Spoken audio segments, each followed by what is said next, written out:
नमस्कार मंडळी, अवधूत चिंतन श्री गुरुदेव दत्त श्री स्वामी समर्थ महाराज की जय. बघा, यावर्षी म्हणजे यंदा 19 एप्रिल 2026ला आलेली आहे ती म्हणजे अक्षय तृतीया. अक्षय म्हणजे कधीही क्षय न पावणारी किंवा कधीही न संपणारी, म्हणूनच आपण या तिथीला अक्षय तृतीया असं म्हणतो. तसंच या तिथीचं महत्त्वही तेवढंच आहे, न संपणार आहे. कारण अक्षय तृतीयेचा दिवस हा 3.5 मुहूर्तापैकी एक आहे असं मानलं जातं. त्यामुळे जर तुम्हाला नवीन घर, वाहन, कुठलीही नवीन वस्तू खरेदी करायची असेल तर त्यासाठी 19 एप्रिल अर्थातच अक्षय तृतीया हा उत्तम आणि चांगला दिवस आहे. तुम्हाला नवीन काम सुरू करायचं आहे, त्याचबरोबर काही नवीन गोष्टीचा शुभारंभ करायचा आहे तुमच्या आयुष्यामध्ये. त्यासाठी तुम्ही अक्षय तृतीयेचा दिवस निवडू शकता, जी यंदा आलेली आहे 19 एप्रिल. म्हणजे 3.5 मुहूर्तापैकी एक मुहूर्त असलेला अक्षय तृतीया हा दिवस आहे. मुहूर्त बघण्याची गरज नसते. या दिवशी लग्न, साखरपुडा किंवा इतर कोणतेही कार्य करण्यासाठी मुहूर्त बघण्याची गरज नसते. तसेच तुम्ही धार्मिक शुभ कार्यसुद्धा करू शकता, त्यासाठी तुम्हाला काहीही बघण्याची गरज नाही. आता तुम्हाला माहीत आहे का, अक्षय तृतीयेचा खरा लाभ घ्यायचा असेल तर, तिथीचा लाभ घ्यायचा असेल तर या दिवशी तुम्ही जप, होम, दान, धर्म या गोष्टी करू शकता. त्याचं पुण्य अक्षय असतं, म्हणजेच कधीही क्षय न पावणारं किंवा कधीही न संपणारं असतं. बरं, आता अक्षय तृतीयेचं महत्त्व इतकंच नाही तर अक्षय तृतीयेच्या दिवशी परशुराम जयंतीसुद्धा असते, बसवेश्वर जयंतीसुद्धा असते, हयग्रीव जयंतीसुद्धा असते, नरनारायण जयंती असते. इतकंच नाही तर अन्नपूर्णा जयंतीसुद्धा ही अक्षय तृतीयेच्या दिवशीच असते. म्हणून गॅसच्या शेगडीची पूजा करायला सांगितली जाते. सकाळी उठल्याबरोबर गॅस लावण्याच्या आधी गॅस स्वच्छ करून पुसून हळदी कुंकू लावून फुलं वाहून गॅसच्या शेगडीची पूजा करावी. बघा, कारण अन्नपूर्णेची पूजा केल्यानेच अन्नपूर्णा माता ही आपल्यावर प्रसन्न होते आणि आवर्जून या दिवशी आपण अन्नपूर्णा मातेची ही पूजा करायची.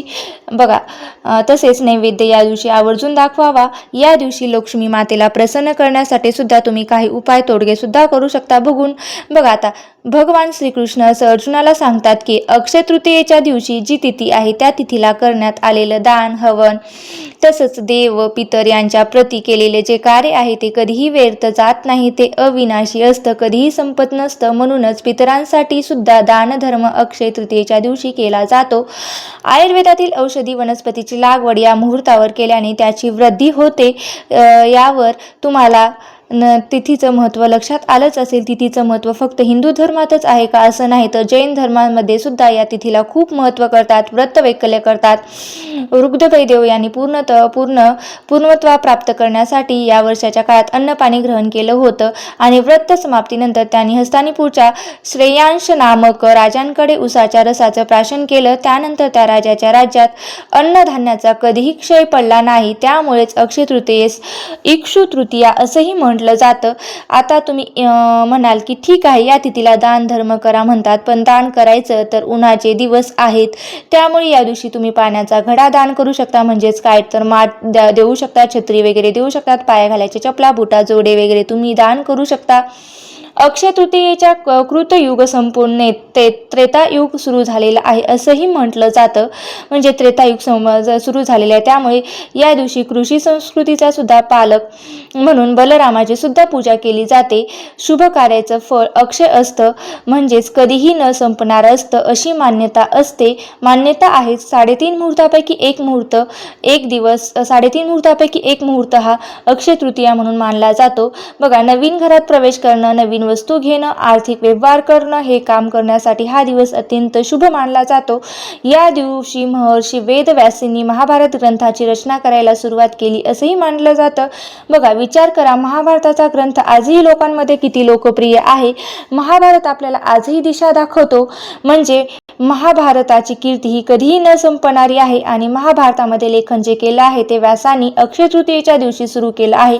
यावरूनच आपल्याला लक्षात येईल की अक्षय तृतीयेला सुरू केलेलं काम कधीही लांबपर्यंत आणि दीर्घकाळ टिकणार असतं. म्हणजे त्याचा कधीही क्षय होत नाही. म्हणून अक्षय तृतीयेच्या दिवशी जी उपासना करायला सांगितलं जातं त्यामध्ये अजून एक गोष्टीचा समावेश आहे, तो म्हणजे अक्षय तृतीयेच्या दिवशी आवर्जून भगवद्गीतेच्या 18व्या अध्यायाचं पठण करावं किंवा तो श्रवण करावा. कमीत कमी असंही मानलं जातं की मंडळी, अक्षय तृतीयेच्या दिवशी आपल्या आयुष्यात संपन्नता घेऊन येत असते. ती संपन्नता कायम आपल्याला आयुष्यात टिकावी यासाठी अक्षय तृतीयेच्या दिवशी दान धर्म पूजा अर्चा केली जाते आणि ती करणं एक प्रकारे आपल्या आयुष्यात शुभ कार्य शुभ घटना घडण्यासाठी सुद्धा अक्षय तृतीया हा दिवस एकदम उत्तम आणि चांगला आहे.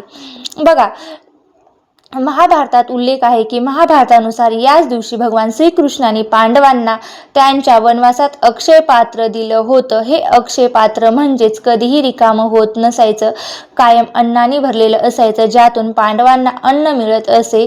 अनेक पौराणिक कथांचा संदर्भ या अक्षय तृतीयेच्या तिथीचीच महत्त्वाचा मानलेला गेलेला आहे. एकंदरीत तुमच्या लक्षात आलं असेलच की तिथी खूप महत्त्वाची आहे. या तिथीला पूजा अर्चना दानधर्म नक्की करावा, पण त्याचबरोबर काही नियम सुद्धा आहेत. ते अक्षय तृतीयेच्या दिवशी चुकूनही खोटं बोलू नये. अक्षय तृतीयेच्या दिवशी घरात वादविवाद भांडण कटकटी अजिबात करू नये, त्यामुळे आर्थिक नुकसान होतच, माता लक्ष्मी नाराज होते. त्याचबरोबर अक्षय तृतीयेच्या दिवशी ब्रह्मचर्याचे पालन हे नक्की करावे. सगळ्यात महत्त्वाचं म्हणजे जेवढा वेळ आपल्याला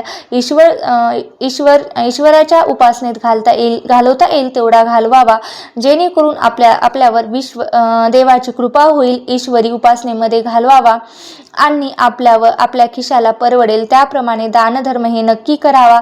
बघा, आजची माहिती अशा प्रकारे अक्षय तृतीयेला काय करावे काय करू नये, सोने खरेदी मुहूर्त पूजा विधी संपूर्ण माहिती मी सांगितलेली आहे. काय करायचं काय करायचं नाही याची ही माहिती तुम्हाला जर आवडली असेल तर नक्की लाईक करा, शेअर करा आणि चॅनलवरती नवीन असाल तर सबस्क्राईब करायला विसरू नका. थँक्यू.